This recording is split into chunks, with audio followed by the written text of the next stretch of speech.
How's it going, everybody? Welcome to week 14 here, Japanese imperialism, and kind of shifting back into history a little bit here.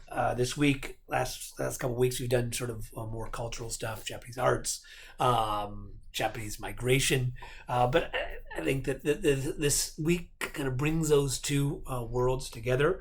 And I think it's also really important to kind of understand Japan in the first half of the 20th century. Japan was an imperial power, and sort of the Meiji modernization. That's what result like how did Japan come into this? What were the issues behind World War II, which is still much a legacy in Japan as well. So I think it's kind of important to understand this facet of, particularly to understand modern Japan. This phase is quite important. So the lecture talks about how Japan became an empire, modernized very rapidly with the Meiji, and then started to expanded into Korea, expanded into China, and then ultimately started expanding into other parts of Asia, which resulted in and after Pearl Harbor, sort of the attempt to expand in Hawaii, the Pacific theater of World War II. And then obviously there's some issues there, ultimately resulting in the atomic bombing of Hiroshima and Nagasaki, which the lecture kind of fills all that stuff in there a little bit. So, but yeah, there's definitely a legacy. That legacy of World War II will affect sort of the second half of the 20th century and all the way up into the 21st century as well.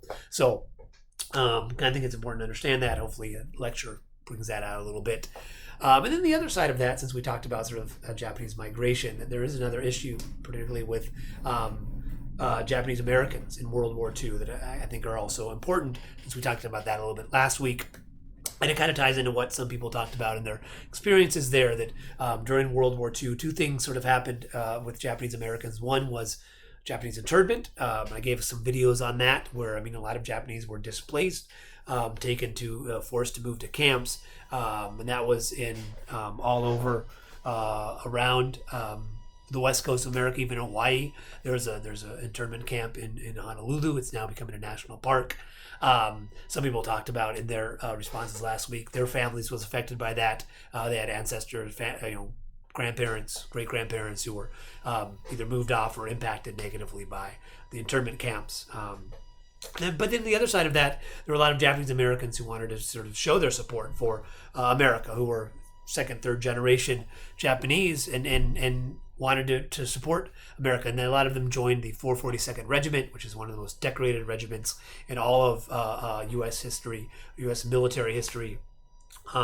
Daniel Inouye, whose name is all over this, was the kind of, I don't know what they call, captain, corporal, colonel, one of those high-ranking as the 442nd. That's where he really got his legacy, and then ultimately became a senator for Hawaii. But that's where he kind of got his start, is in World War II. And so I think those are kind of two important points for this week. What is Imperial Japan? How did that sort of change it? And the role of the emperor. The Meiji was sort of a shift back to the role of the emperor. Hirohito came to power in 1929, and then will remain sort of a figurehead of Japan all through World War II. I gave the surrender that he wrote.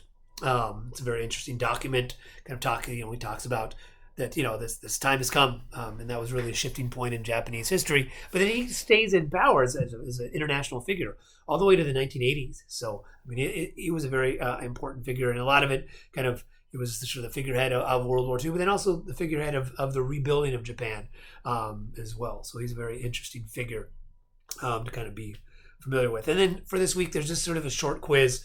It's nothing too complex. If you've looked over the course material, it should be very easy. You have 30 minutes. But yeah, just look over the course material, go over it. The quiz is pretty much what was discussed in the week. So yeah, just a multiple choice quiz. Should be pretty straightforward. I think the quiz too is open from today at 9. It should already be open all the way until Sunday, because I think we have Friday as a holiday, so you have some time to look over the material and work through the quiz.